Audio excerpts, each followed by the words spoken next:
Well, let's start off with prayer requests. So, go ahead, Jesse. Trip to Mass Tuesday morning. Trip to Massachusetts on Tuesday. You're welcome. Nothing to eat. 330. Yes. Autumn as usual. Also, Wendell.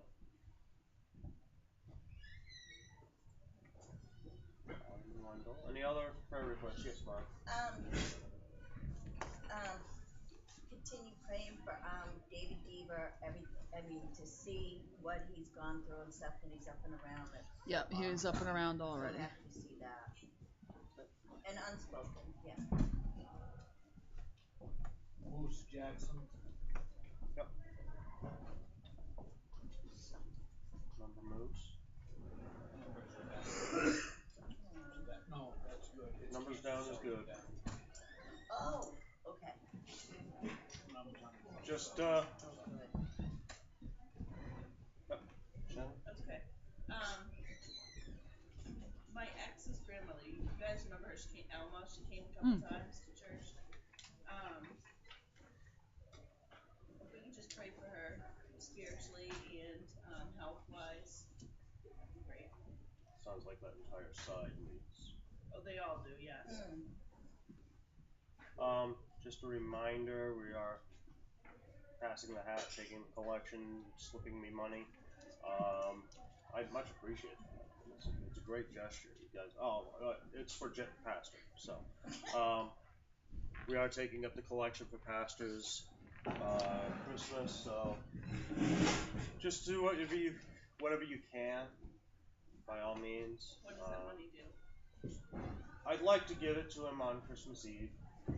That's usually how I get a lot of people usually at least a couple of paychecks or at least one more paycheck by then. Good, because that's the next paycheck. Yeah. Oh, no. So, it just,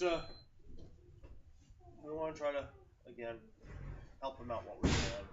He does a lot for us, and we kind of do a minimum that we can, in my opinion, sometimes, and we need to kind of do a little bit more. But I know it's kind of tough this time of year for people to be able to dig deep, but maybe we'll start the collection next year somewhere around in June. Yeah, Christmas in July. there you go. We'll build it up.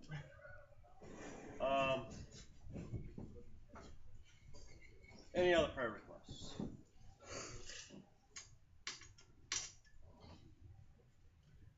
The Moss family. Moss family.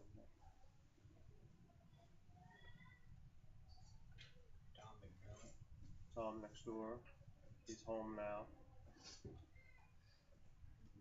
He's home, but he's still lost. So. Praise God with this storm that we had this past week wasn't anywhere near as bad. Nowhere near as bad as they were talking. They were talking ice storm of 98 level, and we managed to dodge it. So,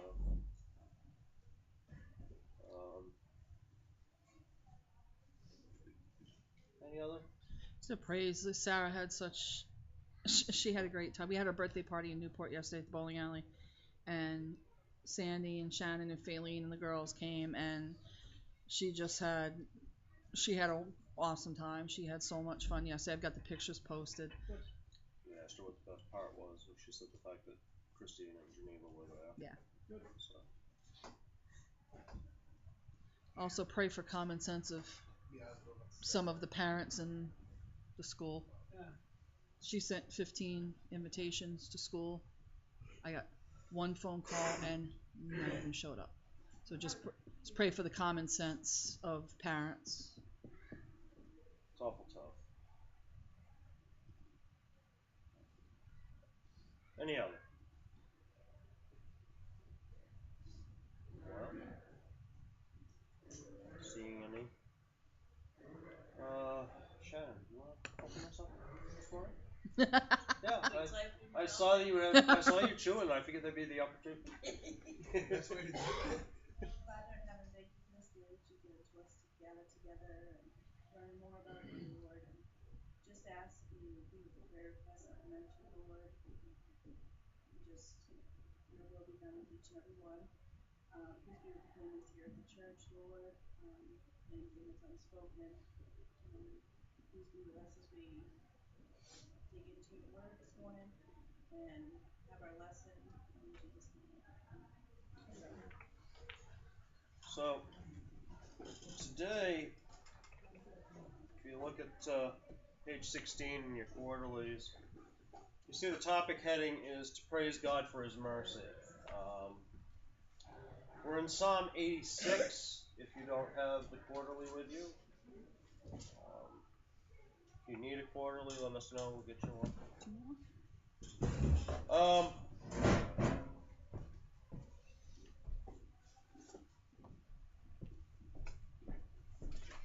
For a Christian, the fact that God has mercy is everything, isn't it? Because how are we saved? By grace through faith, and it's by His mercy that He has given us that salvation. So that's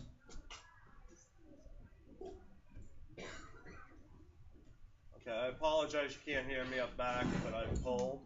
The only way for me to be heard would probably be to sit in your back pocket, and I don't think you'd appreciate that. So there are tables up front.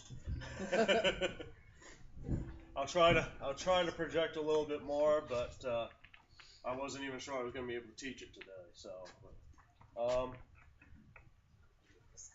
86 1 through 5. Someone could take a look at that and read it for us. Don't just look at it, but read it. Bow down thine ear, O Lord, hear me, for I am poor and needy. Preserve my soul, for I am holy. O thou my God, save thy servant that trusteth in thee. Be merciful unto me, O Lord, for I cry unto thee daily. Rejoice the soul of thy servant, for unto thee, O Lord, do I lift up my soul.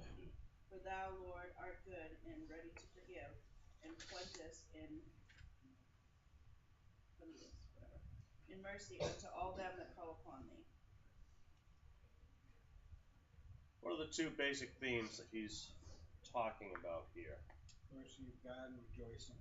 Mercy of God and rejoicing. The mercy of God, he talks about, be merciful unto me. How often does he say that he cries unto the Lord? Daily. Not just on Wednesday nights and Sunday mornings, but it's a daily. Remember the line, we are supposed to pray without ceasing. We should be in a continuous state of prayer. And here, the writer of the psalm, in the commentary for the instructor, it says that it's a David psalm. And I would be inclined to agree with that because he uses a lot of the same terms that David has used before. Bow down thine ear, O Lord, and hear me. There was a previous psalm last quarter where we saw repeatedly David saying, Lord, listen to me. Please bend down your ear and listen to me. Don't ignore me. There was almost a pleading with the Lord. You need to listen. Well, of course, we know the Lord will listen. But what's the Lord going to listen to? Is he going to listen to demands? No. He's not going to listen to a batch of demands from a batch of whiny little kids. Because we know what that's like as parents. When your kids get a little whiny and a little pushy, you tend to kind of... You hold them back. You hold them off. And they didn't get what they wanted. Karen laughing and Jesse kind of smirking. So, Well, you tell them if they're going to throw a fit, make it a good one. Yeah. Because I may as well be entertained too. That's funny. Could you do that again? Books are in the box. And is that what you're called? But how is David approaching the Lord? Humbly. Humble. Take mercy on me. Be merciful unto me. I cry unto you daily. And then he asks the Lord to do what? Rejoice in the soul of Servant. Your servant.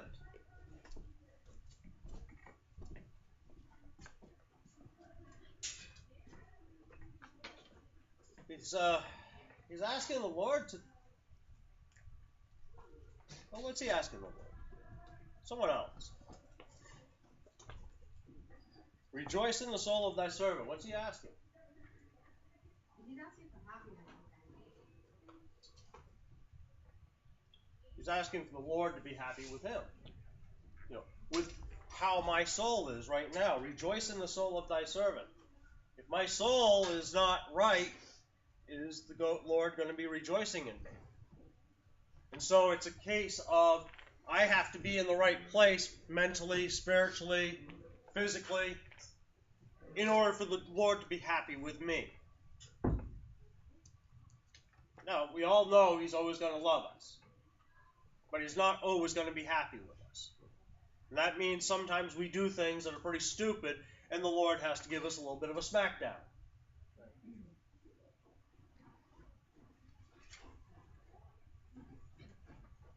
But in verse 5, what's He reminding everyone about? He doesn't have to remind the Lord. The Lord knows this. But, for thou art good, Ready to forgive. ready to forgive. Plenty in mercy. Plenty of mercy there.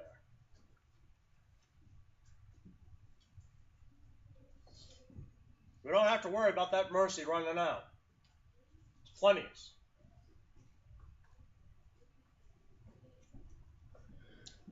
This is King David. The commentary book says that it probably in the time period when Absalom was in his revolt against David. And this is a time period when David is pretty much down on himself. He says, I am poor and needy. Now,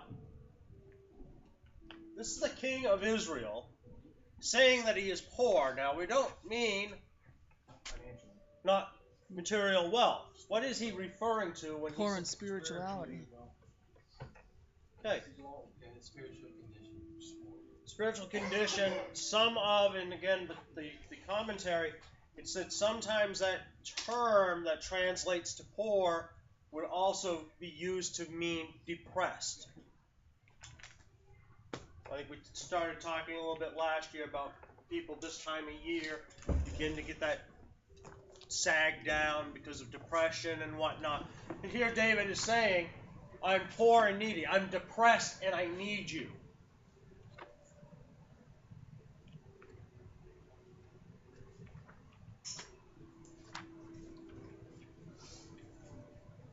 Any other thoughts in that first 5 verses that we've...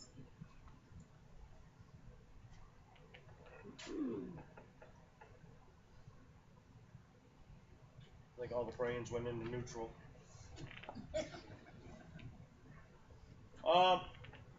6 through 13. Look forward to transmission slipping, right, Corey? Someone, 6 through 13, please. Give ear, O Lord, unto my prayer, and attend the voice of my supplications.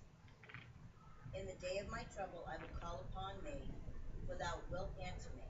Among the goals there is none like unto thee. O Lord, neither are there any works like unto thy works.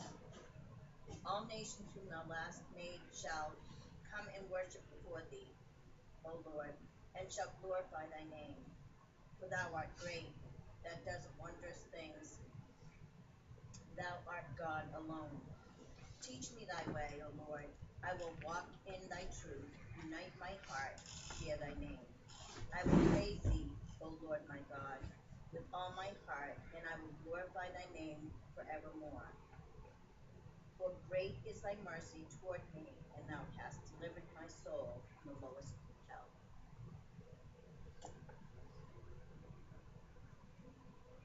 Does God have a hearing problem? And why is David repeating himself in verse 6? Because We do. Plus, it's to also emphasize the importance of, Lord, I want you to hear me. Because I think we all have times when we've prayed and we don't think the Lord is listening. He is.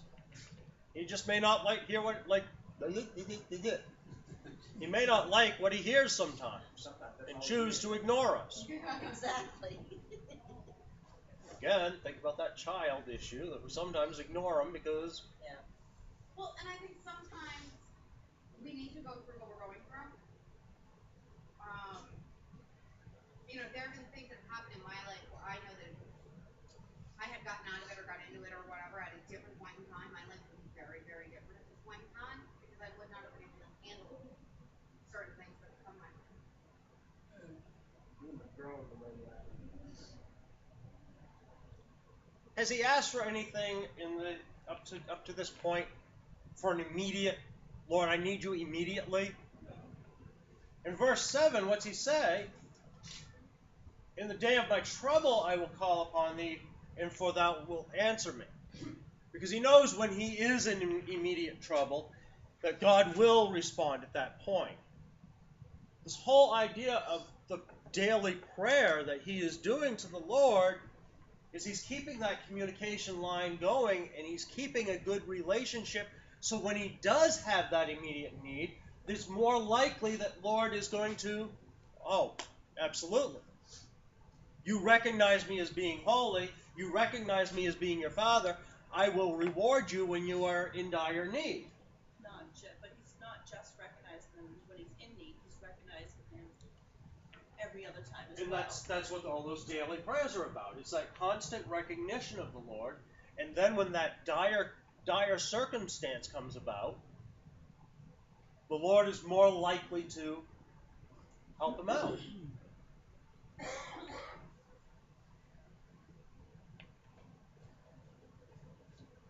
Verse 8, among the gods there is none like unto thee. I really like it that David's not demanding anything. Yeah. No demands are being made. If anything, he's tearing himself down in the prayer, in the song. Page 19 says, Elijah said on Mount Carmel, they might be praying to a God who was asleep or not at home at the time. We're talking about all these other gods. Just step out for her. There is one God. We know that.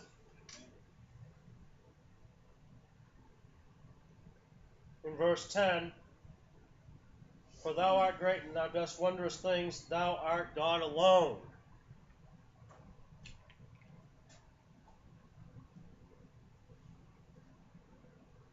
Verse 10 kind of reminds me of the song, How Great Thou Art.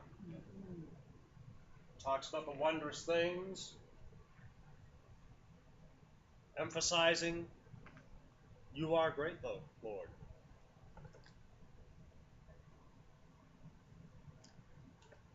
And the one thing that David really does ask for starts in verse 11. What's he asking the Lord to do? Teach me thy way, O Lord.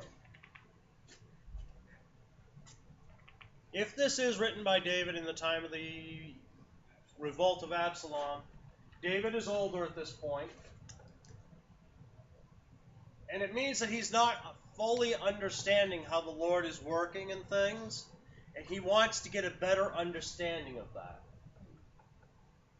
He needs to get a better understanding of that because of especially what's going to happen with Absalom. He's going to lose that boy. And he knows that Absalom obviously isn't following God, and so when he loses that boy, what's going to happen? He's gone. He's gone. He's not going to see him again. This is why when he mourned for so long after the death. The death of the first child, he mourned before the child died, but once the child was dead, done. Because he knew he'd see that child again. With Absalom, he most likely wasn't going to. We, of course, don't know what was thought by Absalom in the final moments.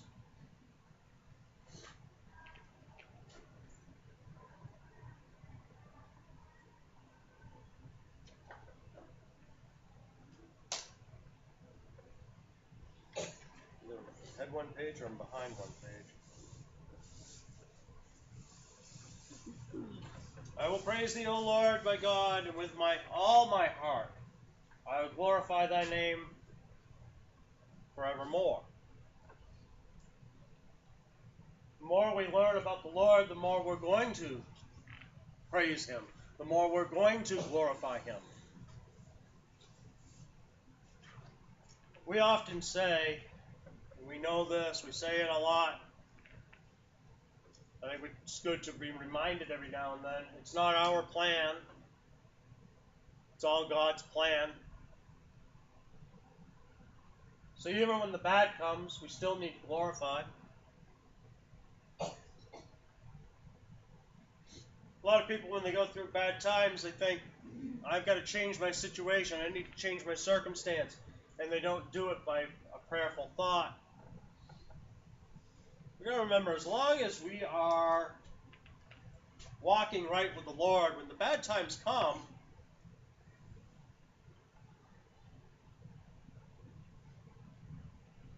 do we change our walk at that point? Look at Job. When the bad times came to Job, did he change his attitude toward the Lord?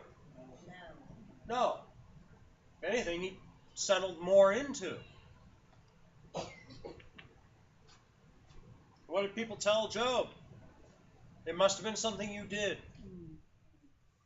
It had to be something you did, Job, because otherwise God wouldn't be punishing you. Well, we know God wasn't punishing him.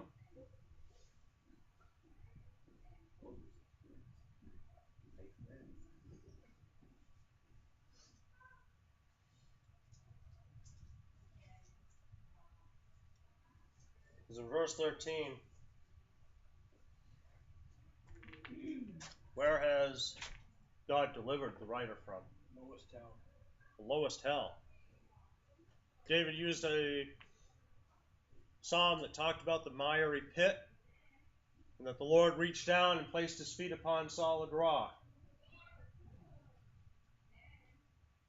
We also have a psalm that talks about, lo, though I walk through the valley of the shadow of death, I shall fear no evil, for thy rod and thy staff, they comfort me. Does it say that God's not going to let us walk through the valley of the shadow of death, that he's going to prevent us from walking through that valley of shadow of death? He'll be with us.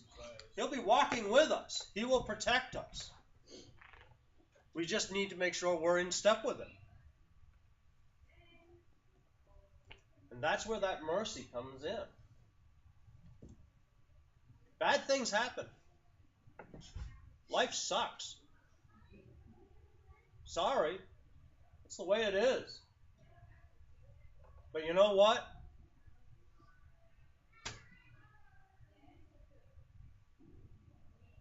I have hope.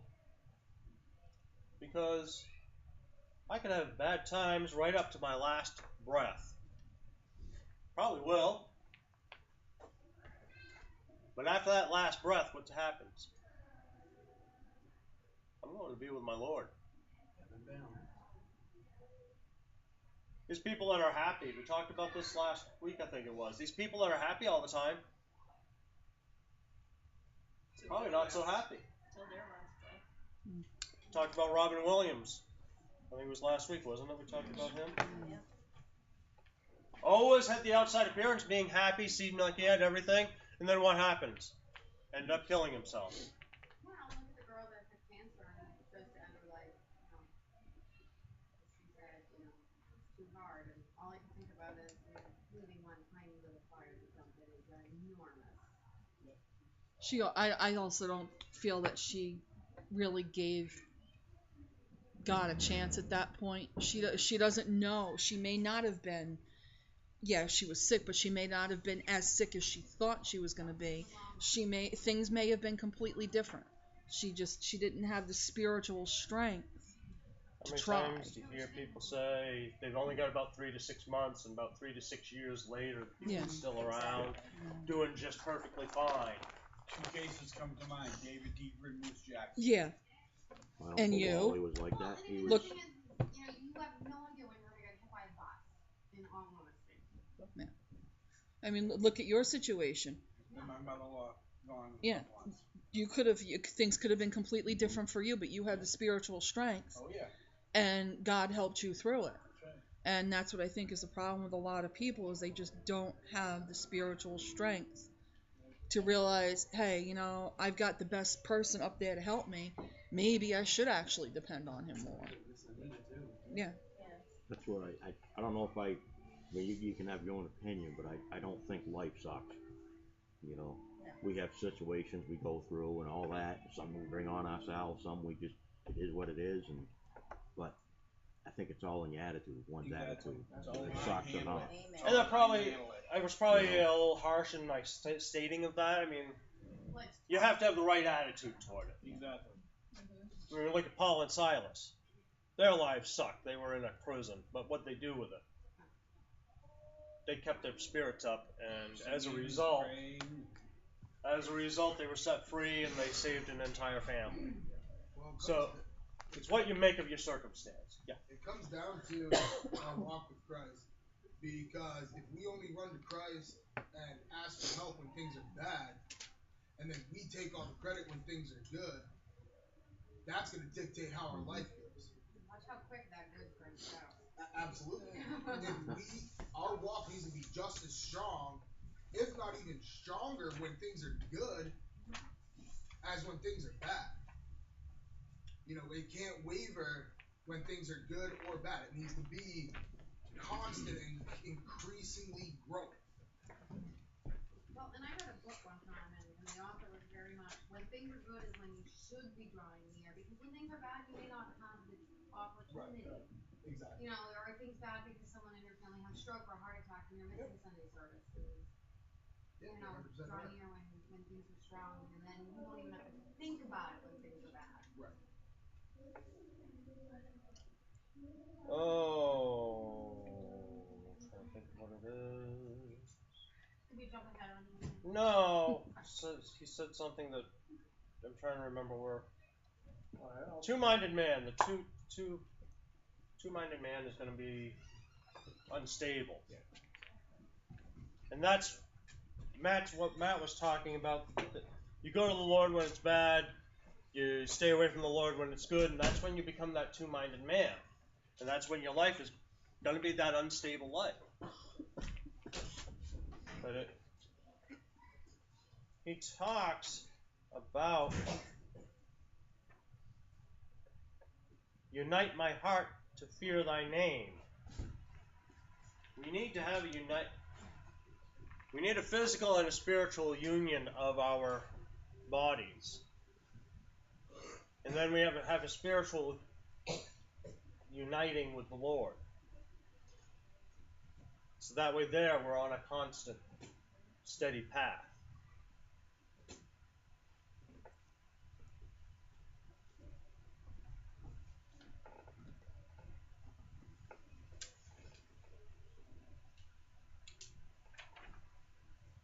(14 through 17). O God, the proud are risen against me, and the assemblies of violent men have sought after my soul, and have not set thee before them. But thou, O Lord, art a God full of compassion and gracious, long-suffering, and plenteous in mercy and truth. O turn unto me, and have mercy upon me. Give thy strength unto thy servant, and save the son of thine handmaid. Show me a token for good, and that they which hate me may see it and be ashamed, because thou, Lord, hast hope in me and comforted me.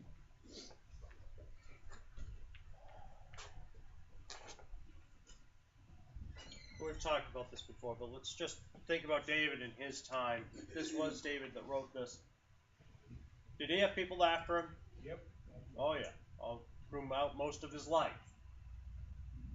From the time he pitched that rock until the day he died, people were out to get him.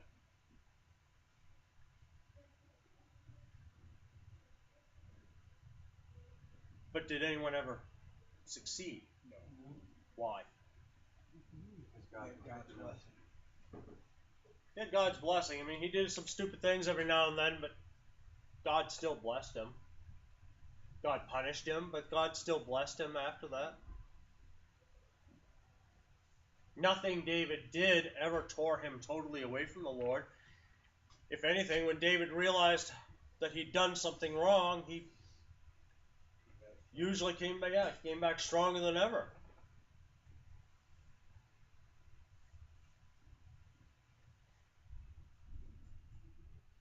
Violent men have sought after my soul. We've talked about this before too, a number of times, about the world out there. What element is the most violent against Christians right now? Islam. Here in the U.S., what do we see? The biggest group coming up against? Atheists. The atheists. They get downright violent about Christianity at times. They want to be an atheist, they want to deny, fine, let them. I'd like them to find the Lord. By all means, I want them to. But do I get violent about it? Do I tell them they can't not believe? But they tell me I can't believe. Keep it to yourself. You know what's funny about that, though? When you go out to witness to somebody, I still have a difficult time. I do put it out there and I do try. I'm not as good as some at it. I mean, obviously, Pastor's been doing it for like 100 years, but you know, if I found that if I say, look, I'm, when they start to get hoity-toity about it, about not believing, I tend to say, well, I'm not asking you for money. I'm not asking you to join a church. I'm just giving you this information. You can take and do what you want with it, but I'm letting you know you have options. That's all I'm trying to do.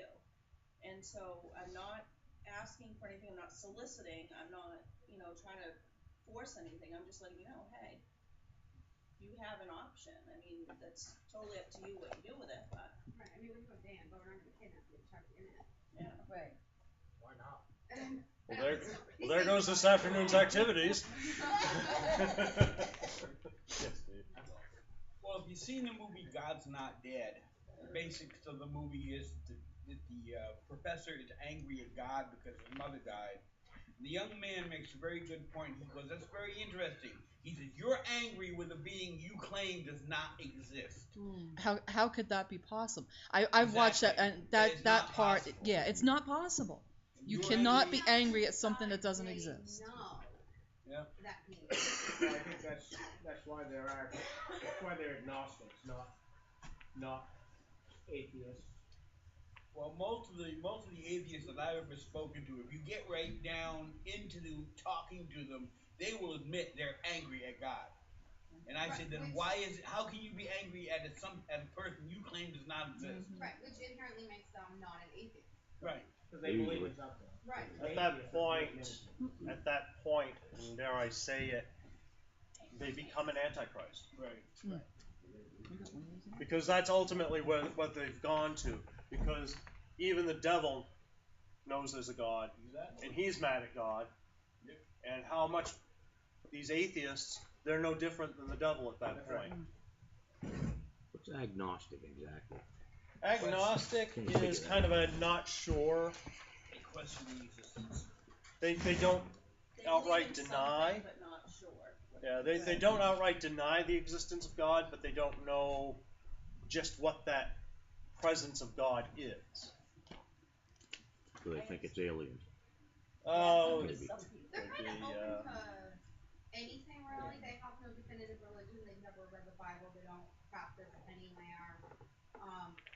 Typically, they're a lot easier to get along with if you are religious. yeah, because they don't have that They're violence. open-minded. Yeah. Whereas an atheist is going to tell you there's no such thing as God and you're wasting your time. Okay. Yeah, the atheist is going to be the one that will call it a fairy tale, and Right. you're believing in a sky daddy, and all these other terms that they use. That's kind of funny. Huh? That's kind of funny the way you said that, because I've never. Oh yeah, I've got a friend. I got a friend that basically that's how he refers to it. Oh, you want to believe in a big old sky daddy, then go for it. But, Kind of like Heavenly Father, Sky Daddy, whatever. yeah. Kind of like AA, they have the higher power. Yeah. It's not a religion. It's just to cover everybody. Yeah. You know what Exactly. I'm saying? It's what the What I found for a definition for agnostic is a person who believes that nothing is known or can be known of the existence or nature of God or anything beyond material phenomena. Person who claims neither faith nor disbelief in God. That definition's confusing in itself. makes sense to me. I noticed in this Thanks. specific lesson with everything is in everything that we've read so far, he's not just acknowledging God, but he's putting him up there. Like he's like, you're perfect in every way. You're the man. You're the sky daddy. You know what I mean? He's literally lifting God up at the same time, and it's not to boast in front of anybody else because he's praying. He's by himself, but he's not just recognizing him. He's like abundantly, Right. But he you're does awesome. that You're in merciful. almost every one. If you Yes, notice. Like yes, the that's what I'm first saying. section of everything from me. Yeah. He's putting God on the Which pedestal is he should be on. Similar to what Jesus told us to do in the model prayer too. Right. Because verse 15, this is what he's doing. Yeah. But he's done it in everything that we've read. Oh yeah, everything. But in verse 15, I mean, he just goes right all out on it now. He's saying you're full of compassion, you're gracious, you're long-suffering, you're plenteous in mercy and in truth. And that's the other key thing that others don't want to believe is that we got truth, and they're relying on a science, which how many times has science been proven false over and over again? Oh, the Earth's the center of the universe. No, the sun's the center of the universe. Oh, there is no center of the universe. They keep constantly changing their theories because they can't prove them. So, Matt, you had... Yeah, the big thing I've noticed when it comes to trying to witness to people and people being hostile towards Christians, it's because you have the groups of so-called Christians who go to the abortion clinics and are hateful, who, go around damning everybody. And they believe that all Christians are like that all Christians are hateful and they're angry and, like that Baptist group that went to that Right. graveside service and was like, he was gay, he's damned. Right. Like, that's part of the reason why we're attacked so much when we try to witness to people and people get aggressive with us because that's what they think that we're bringing for a message. You're judgmental. 3 strikes against us before we even step up to bat. And that's because most people have been exposed to Westboro, Jehovah's Witnesses, and the Mormons. They see Westboro on the news, oh, that's a Baptist church, oh, these are bad people. And they're turned off by people coming to their door because of the JWs and the Mormons. Well, and I think there's another big thing against anybody who made a change later in life. If you're talking to any of your former cohorts, and they're like, well, okay, you found that Jesus thing, and then you stopped X, Y, Z, I think that makes it hard to go back and witness and talk to people that may have known you before you knew. Yeah.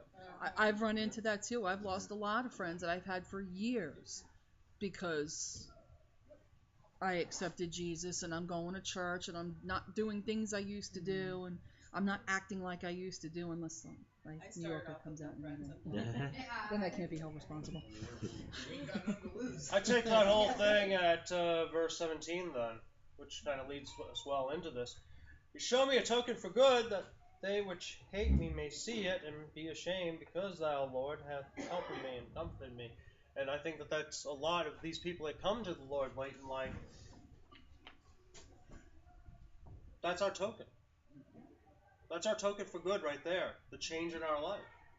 And that's that witness to people, that silent witness that, well, you're different. Well, at that point, if they're beginning to hold you back at a distance, they're feeling that shame.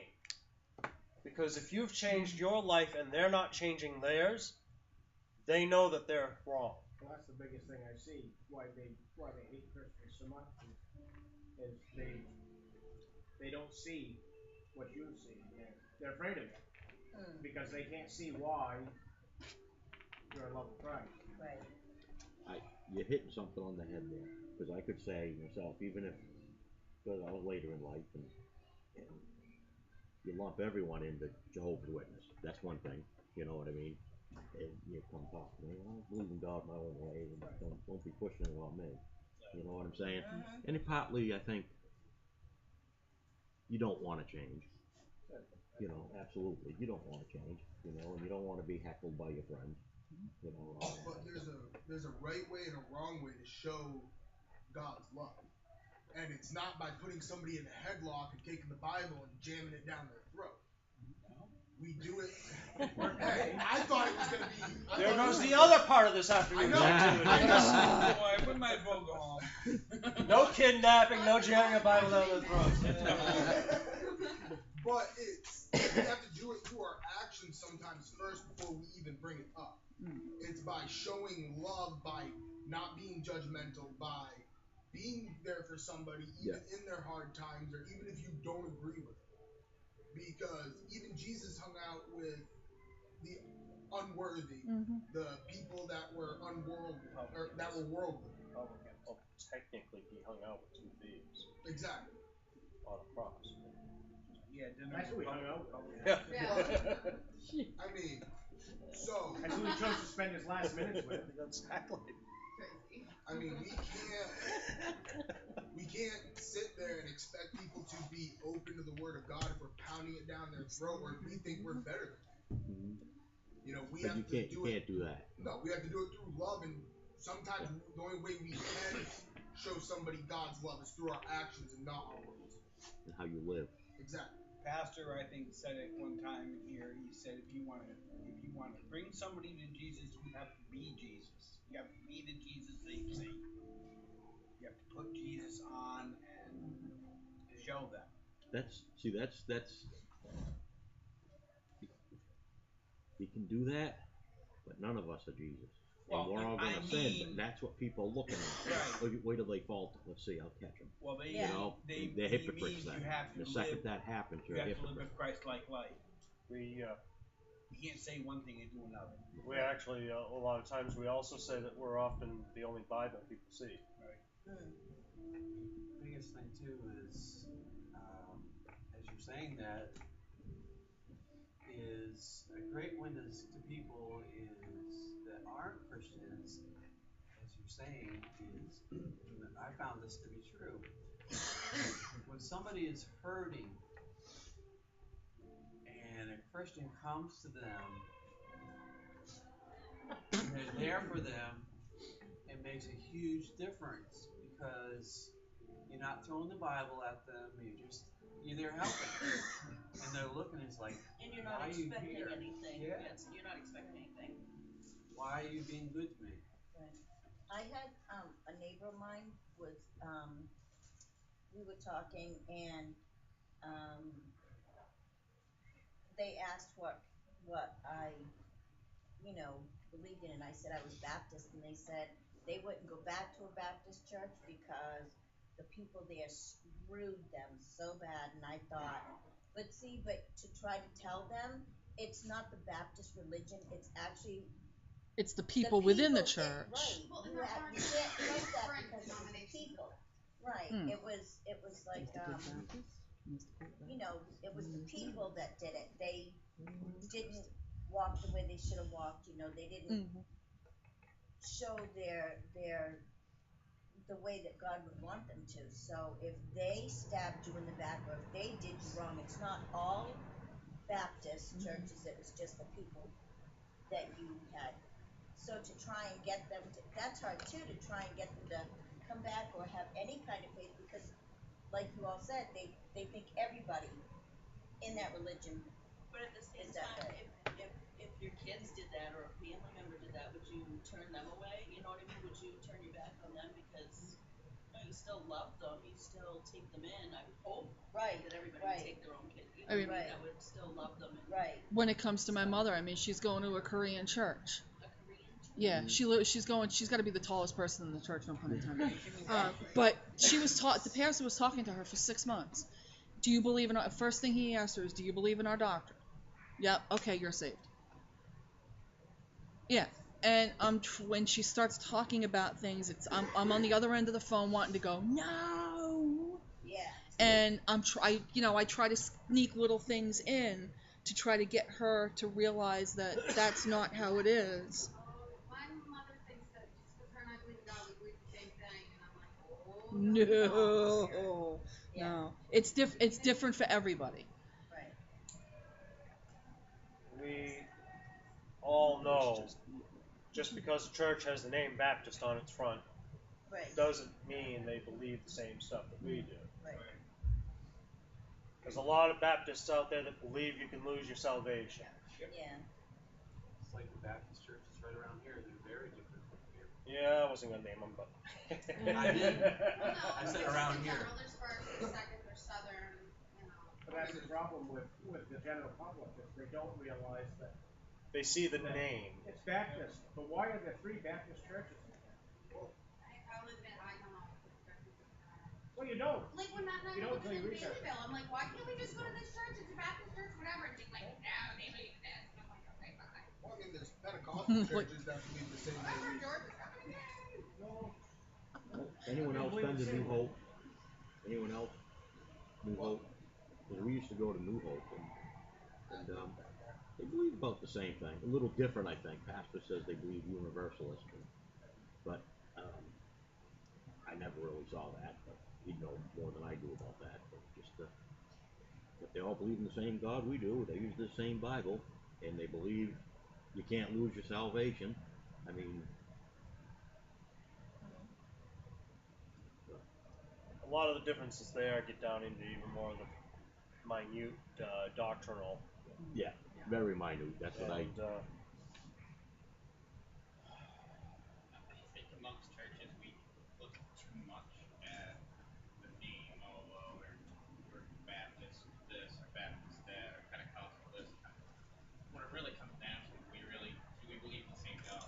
Right. Are we being saved with the same God? Preaching from the Bible? Are we, some of the little stuff we argue about it, but when it all comes down to it, it doesn't make a huge difference on our salvation. We're saved in Christ, we're saved in Christ. Ultimately, the biggest thing is to get people saved. Mm-hmm. From there, I said, before I'm a Baptist, I'm a Christian. Mm-hmm. our biggest struggle is to get people saved. It's after that, as long as they know that they're saved, as long as they know they got security in the salvation, do they really have to darken a doorway of a church? No. I don't recommend it. I'd like to see people here. Right, they should, but then I think it comes down to your individual accountability. That's your work, sir. That, The yeah, fruit of your labor. that's a discussion you have to have with Jesus at a later time. Yeah. Take for instance, Alan Grinnell didn't come to this church, but was he a saved man? Yes. Yes, absolutely. So we know that he's in heaven. It doesn't matter what faith you are, you can be a saved person. So that's what the most important thing is. Yes, we'd like to go out witnessing to people, getting them saved, and getting them to come through our doors. But that's not what it's about. It's not about numbers of members. It's about getting people to see that they need the Lord and call upon Him. And where they go from there, that's up to their own convictions. It's up to them at that point. We extend the hand. We're here. And they also have to follow up with baptism, right? If they saved, That's a step of obedience. It's a step of obedience. It's not necessary. Baptism has nothing to do with salvation. right. It's usually a step of being accepted into a certain church. Right. That's why every one of us that goes here were basically baptized here. That was the showing obedience to this body that we are going to. Did I need it in order to get into heaven? No. The moment I accepted Christ, I was already bound. That was your end.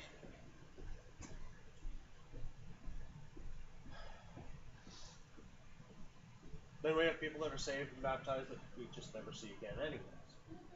And that's, again, it's all upon them at that point.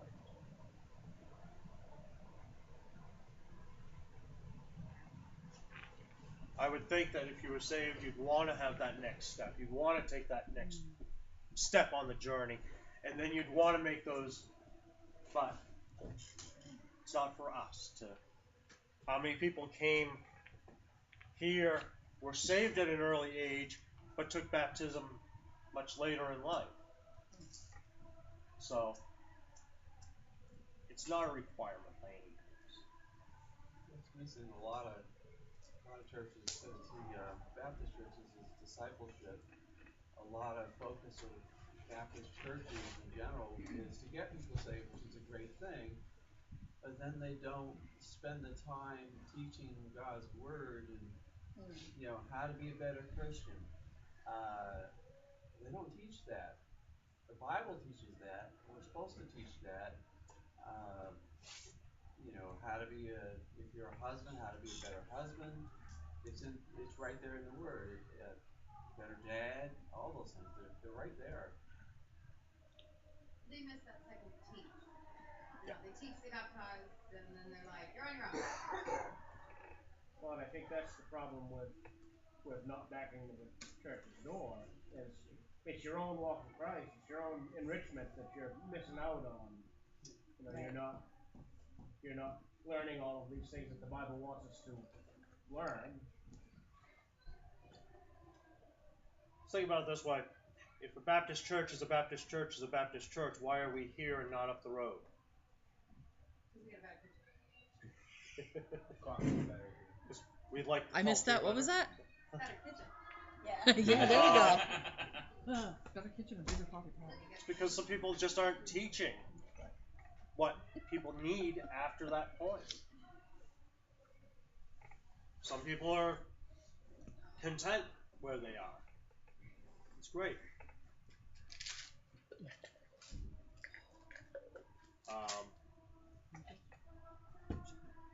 You just have to. I used to go church shopping. Mm-hmm. Go around different services. Nope, this one's not for me. Nope, this one's not for me. Mm. Finally, obviously here. As you should, anyone should. We went to one up in East Millinocket, right down the road from where we lived, and it was. I didn't feel like that's where we should be. It wasn't. It was like we were strange. It was like we were aliens. You walk into the church. Well, first of all, I think we were probably the youngest ones in church. But it just didn't feel right here. It was a congregational church. The minister was very welcoming, very warm. Walked us up to a pew, sat us down. We were all came to the house and came to the house and worked with Nick on his Cub Scout stuff. But when we attended, the congregation was very standoffish. And these were many of the same people that through the school that I was teaching at and through my interactions with the community, I had interactions with these people outside of, but the minute I walked in, boy, they just right away. And it just, okay, this obviously is not the place to be. So, we need to be that sign. We need to be that witness. And I think we do a good job of it here. When someone comes in from outside, we're right there. Handshake, say hello, welcome them in, offer them a cup of coffee. And we try to make people feel included in what we do. And I think that's an important thing that we're doing. And that's a good witness to those people that this church gets it. Mm-hmm. When you go into another church and they're standoffish, right at that point you know they don't get it. If they care less to see you in their building, they aren't getting it. Well, it's like when we went to see I almost said the Mattingly's, the his songs, New Hope. We're all singing, we're clapping, we're having a grand old time, and everybody else. Hmm. They were like a bunch of stones. So They just. Plus, we're a bunch of meatballs here. We all get along. constantly putting your cares upon the Lord. You constantly have to be putting your cares to the Lord. And leave it in there. Because He's really going to be the one that's going to help us. And we just need to realize every little thing. I mean, we say don't bother over little things, but you know, a little thing. Little things build up to be big things awful quick. And do you think He doesn't have time to hear about our little things? He has time to hear about everything. He has time to hear about everything that we need.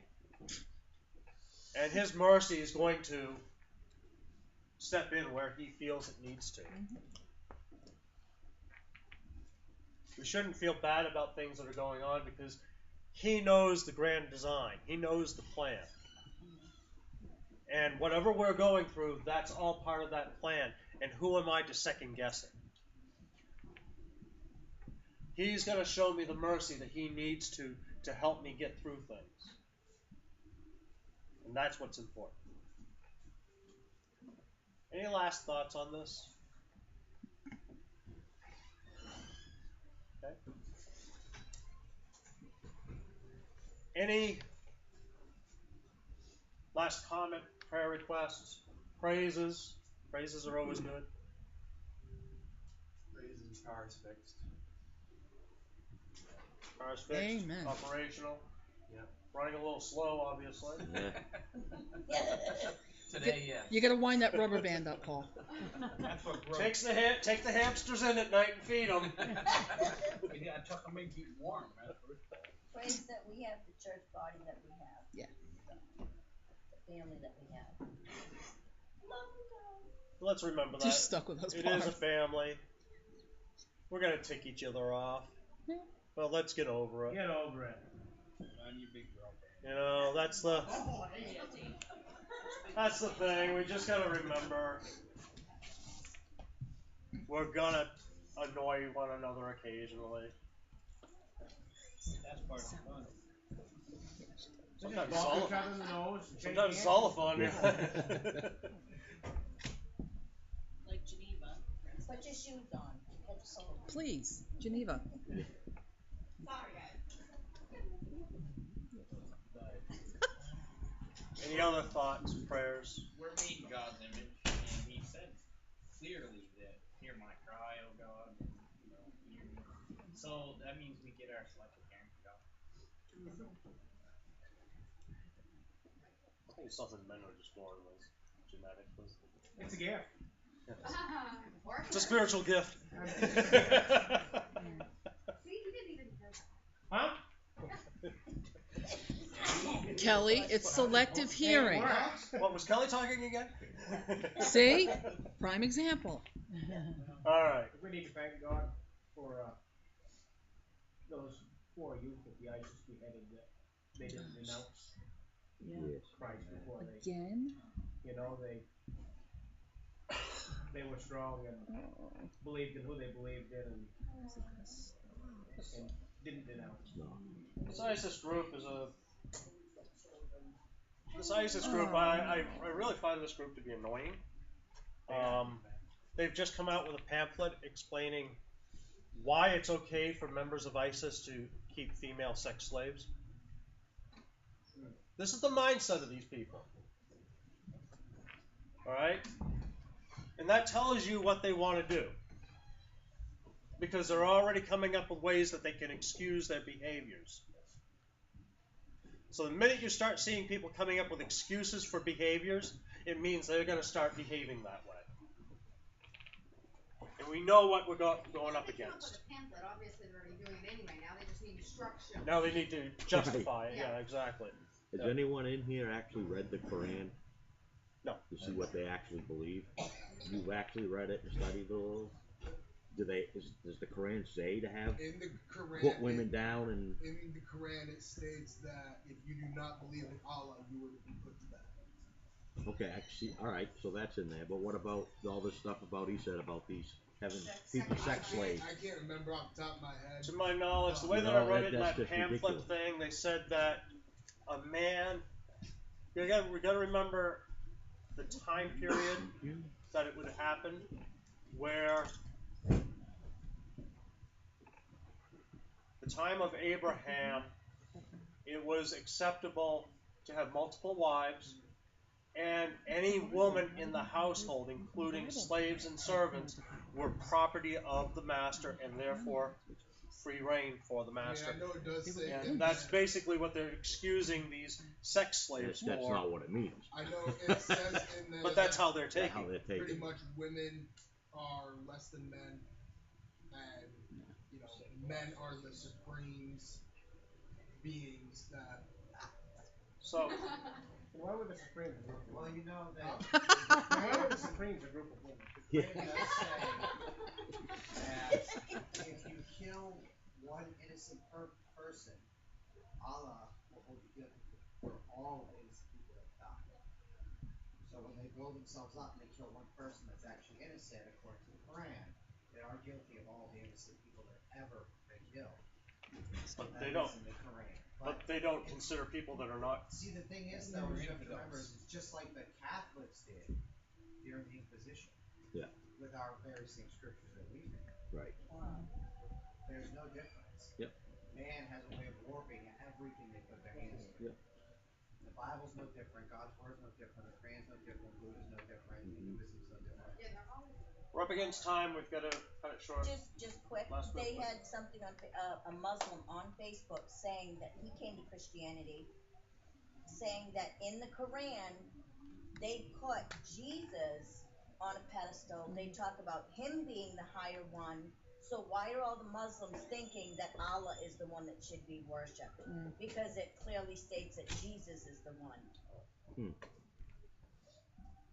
Real quick too, there is something on Facebook, I don't know if anybody saw it. A young Christian Middle Eastern girl confronted the guy was talking to all these Muslims. He says, and she said, point blank, if you can convince me that Allah loves me as a sinner, I will convert. We are up against the time. Sean, would you mind closing us out? Dear Lord, we just thank you for this day and for this opportunity to meet in your house, Lord, and worship you and learn your word, Lord. We just ask that you be with the prayer request list and lift it up to you, and your will be done with each and every one. Just be with Pastor as he brings this morning service, and be with us this afternoon in our service this afternoon, and with our caroling that we do at the nursing home. Just thank you again, Lord, for our salvation and your Son, Jesus Christ. Just be with those in the Middle East and all over the world that believe in you, Lord, and let them stand up against all of this persecution that's going on. And just thank you again, Lord, for everything you do. All this we pray in Jesus' name. Amen.